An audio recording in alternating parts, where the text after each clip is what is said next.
പ്രിയപ്പെട്ട വിദ്യാർത്ഥികളെ, ഈ വർഷം നടക്കാൻ പോകുന്ന LDC എക്സാമിന് വേണ്ടി പ്രിപ്പയർ ചെയ്യുന്ന വിദ്യാർത്ഥികൾക്ക് വേണ്ടി തയ്യാറാക്കിയിട്ടുള്ള ഒരു റിവിഷൻ ടെസ്റ്റാണ് ഇന്ന് നമ്മൾ നടത്താൻ പോകുന്നത്.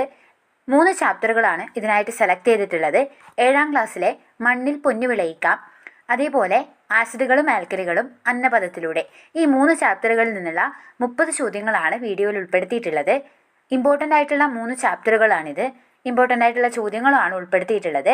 നിങ്ങൾക്ക് എല്ലാവർക്കും വളരെയധികം ഉപകാരപ്പെടും. തീർച്ചയായിട്ടും മുഴുവൻ ചോദ്യങ്ങൾക്കും ഉത്തരം നൽകാൻ ശ്രമിക്കുക. നിങ്ങളുടെ മാർക്ക് കമൻറ്റ് ചെയ്യാനും മറക്കരുത്. കട്ട് ഓഫ് 25ആണ്. നിങ്ങൾക്ക് എത്രമാത്രം സ്കോർ ചെയ്യാൻ പറ്റുന്നുണ്ടെന്ന് നോക്കുക. നമുക്ക് ചോദ്യങ്ങളിലേക്ക് പോകാം. ഒന്നാമത്തെ ചോദ്യം, വിത്തിൽ നിന്ന് പുതിയ ചെടി ഉണ്ടാകുന്ന പ്രത്യുൽപാദന രീതി ഏതാണ്? വിത്തിൽ നിന്നും പുതിയ ചെടി ഉണ്ടാകുന്ന പ്രത്യുൽപാദന രീതി ഏതാണ്? ഉത്തരം ലൈംഗിക പ്രത്യുൽപാദനം. അടുത്ത ചോദ്യം, ദഹിച്ച ആഹാരത്തിലെ പോഷക ഘടകങ്ങൾ ആഗിരണം ചെയ്യുന്നത് എവിടെ വെച്ചാണ്? ദഹിച്ച ആഹാരത്തിലെ പോഷക ഘടകങ്ങൾ ആഗിരണം ചെയ്യുന്നത് എവിടെ വെച്ചാണ്? ഉത്തരം ചെറുകുടൽ. മൂന്നാമത്തെ ചോദ്യം, west cost tall, east cost tall എന്നിവ ഏത് സസ്യ ഇനമാണ്? West cost tall, east cost tall എന്നിവ ഏത് സസ്യ ഇനം ആണ്? ഉത്തരം തെങ്ങ്. അടുത്ത ചോദ്യം, വൃക്കയുടെ ശരിയായ പ്രവർത്തനത്തിന് മുതിർന്നവർ കുറഞ്ഞത് എത്ര ലിറ്റർ വെള്ളം കുടിക്കണം? വൃക്കയുടെ ശരിയായ പ്രവർത്തനത്തിന് മുതിർന്നവർ കുറഞ്ഞത് എത്ര ലിറ്റർ വെള്ളം കുടിക്കണം? ഉത്തരം 3 ലിറ്റർ. അടുത്ത ചോദ്യം, കൊമ്പൊട്ടിക്കലിന് തിരഞ്ഞെടുക്കുന്ന വേരോട് കൂടിയ ചെടിയാണ് ഡാഷ്. കൊമ്പൊട്ടിക്കലിന് തിരഞ്ഞെടുക്കുന്ന വേരോട് കൂടിയ ചെടിയാണ് ഡാഷ്. ഉത്തരം സ്റ്റോക്ക്. കൊമ്പൊട്ടിക്കലിന് തിരഞ്ഞെടുക്കുന്ന വേരോട് കൂടിയ ചെടിയെ സ്റ്റോക്ക് എന്നാണ് പറയുന്നത്. അടുത്ത ചോദ്യം, കുട്ടികൾക്ക് പല്ല് മുളക്കാൻ തുടങ്ങുന്നത് ഏത് പ്രായമാകുമ്പോൾ മുതലാണ്? കുട്ടികൾക്ക് പല്ല് മുളക്കാൻ തുടങ്ങുന്നത് ഏത് പ്രായം മുതലാണ്? ഉത്തരം 6 മാസം മുതൽ കുട്ടികൾക്ക് പല്ല് മുളക്കാൻ തുടങ്ങും. അടുത്ത ചോദ്യം, ഉജ്ജ്വല ഏത് വിളയുടെ സങ്കര ഇനമാണ്? ഉജ്ജ്വല ഏത് വിളയുടെ സങ്കര ഇനമാണ്? ഉത്തരം പച്ചമുളക്. മനുഷ്യന് എത്ര ഉളിപ്പല്ലുകൾ ഉണ്ട്? മനുഷ്യന് എത്ര ഉളിപ്പല്ലുകൾ ഉണ്ട്? ഉത്തരം 8. അന്നപൂർണ ഏത് വിളയുടെ സങ്കര ഇനമാണ്? അന്നപൂർണ ഏത് വിളയുടെ സങ്കര ഇനമാണ്? ഉത്തരം നെല്ല്. ജ്വാലാമുഖി എന്ന വിത്തിനം ഏത് വിളയുമായി ബന്ധപ്പെട്ടതാണ്? ജ്വാലാമുഖി എന്ന വിത്തിനം ഏത് വിളയുമായി ബന്ധപ്പെട്ടതാണ്? ഉത്തരം പച്ചമുളക്.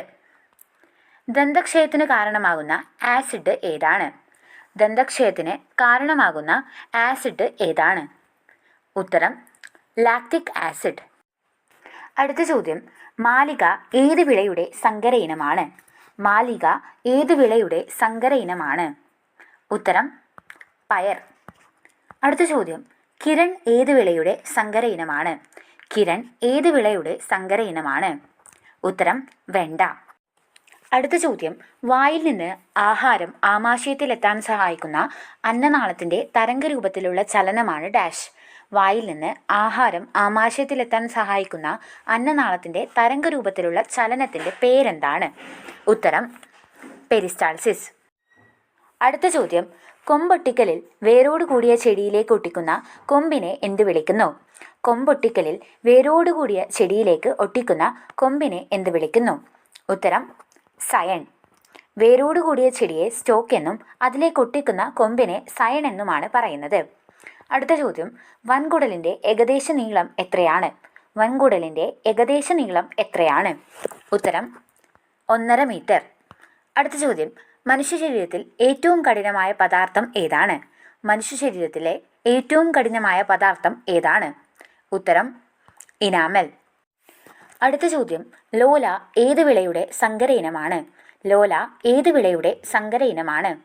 ഉത്തരം പയർ. അടുത്ത ചോദ്യം, പുളിയിലടങ്ങിയിരിക്കുന്ന ആസിഡ് ഏതാണ്? പുളിയിലടങ്ങിയിരിക്കുന്ന ആസിഡ് ഏതാണ്?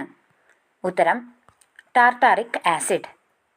മനുഷ്യന് ആഹാരം ചവച്ചരയ്ക്കാൻ ആവശ്യമായ പല്ലായ അഗ്രചവർണകങ്ങൾ എത്രയെണ്ണം ഉണ്ട്? മനുഷ്യന് ആഹാരം ചവച്ചരയ്ക്കാൻ ആവശ്യമുള്ള അഗ്രചവർണകങ്ങൾ എത്രയെണ്ണം ഉണ്ട്?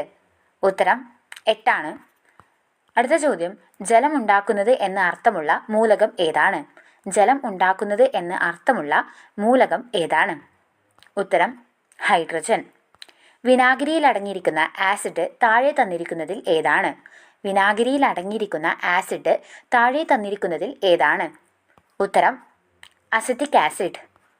അപ്പക്കാരം രാസപരമായി എന്താണ്? അപ്പക്കാരം രാസപരമായി എന്താണ്? ഉത്തരം സോഡിയം ബൈകാർബണേറ്റ്. ഹൈഡ്രജൻ കണ്ടെത്തിയത് ആരാണ്?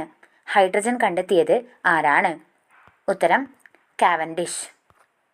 മഷി, തൂകൽ എന്നിവയുടെ നിർമ്മാണത്തിന് ഉപയോഗിക്കുന്ന ആസിഡ് ഏതാണ്? മഷി, തുകൽ എന്നിവയുടെ നിർമ്മാണത്തിന് ഉപയോഗിക്കുന്ന ആസിഡ് ഏതാണ്? ഉത്തരം ടാനിക് ആസിഡ്. അടുത്ത ചോദ്യം, ആസിഡുകൾ കാർബണേറ്റുകളുമായി പ്രവർത്തിക്കുമ്പോൾ ഉണ്ടാകുന്ന വാതകം ഏതാണ്? ആസിഡുകൾ കാർബണേറ്റുകളുമായി പ്രവർത്തിക്കുമ്പോൾ ഉണ്ടാകുന്ന വാതകം ഏതാണ്? ഉത്തരം കാർബൺ ഡൈ ഓക്സൈഡ്. അടുത്ത ചോദ്യം, വ്യത്യസ്ത മണ്ണിനങ്ങളുടെ pH തന്നിരിക്കുന്നു. ഇവയിൽ ഏത് മണ്ണിലാണ് കുമ്മായം ചേർക്കേണ്ടത്? വ്യത്യസ്ത മണ്ണിനങ്ങളുടെ pH തന്നിരിക്കുന്നു. ഇവയിൽ ഏത് മണ്ണിലാണ് കുമ്മായം ചേർക്കേണ്ടത്? ഉത്തരം pH 5. pH 5 എന്ന് വെച്ചാൽ അസിഡിക് സ്വഭാവമാണ്. അപ്പോൾ അതിലേക്കാണ് കുമ്മായം ചേർക്കേണ്ടത്. അടുത്ത ചോദ്യം, ശുദ്ധജലത്തിൻ്റെ pH മൂല്യം എത്രയാണ്? ശുദ്ധജലത്തിൻ്റെ pH മൂല്യം എത്രയാണ്? ഉത്തരം 7 ആണ്. നേർപ്പിച്ച ഹൈഡ്രോക്ലോറിക് ആസിഡ് സിങ്കുമായി പ്രവർത്തിക്കുമ്പോൾ ഉണ്ടാകുന്ന വാതകം ഏതാണ്? നേർപ്പിച്ച ഹൈഡ്രോക്ലോറിക് ആസിഡ് സിങ്കുമായി പ്രവർത്തിക്കുമ്പോൾ ഉണ്ടാകുന്ന വാതകം ഏതാണ്? ഉത്തരം ഹൈഡ്രജൻ. നേർപ്പിച്ച ഹൈഡ്രോക്ലോറിക് ആസിഡ്, അതായത് ആസിഡ് ലോഹമായിട്ട് പ്രവർത്തിക്കുമ്പോൾ ഉണ്ടാകുന്ന വാതകമാണ് ഹൈഡ്രജൻ. നേർപ്പിച്ച ഹൈഡ്രോക്ലോറിക് ആസിഡ് സിങ്കുമായിട്ട് പ്രവർത്തിക്കുമ്പോൾ ഉണ്ടാകുന്ന വാതകം ഹൈഡ്രജൻ ആണ്. പ്രിയങ്ക ഏത് ഇനം പച്ചക്കറിയാണ്? പ്രിയങ്ക ഏത് ഇനം പച്ചക്കറിയാണ്? ഉത്തരം പാവലാണ്. അടുത്ത ചോദ്യം നിങ്ങൾക്ക് വേണ്ടിയിട്ടുള്ളതാണ്. ഈ ചോദ്യത്തിൻ്റെ ഉത്തരം തീർച്ചയായിട്ടും കമൻറ്റ് ചെയ്യണം.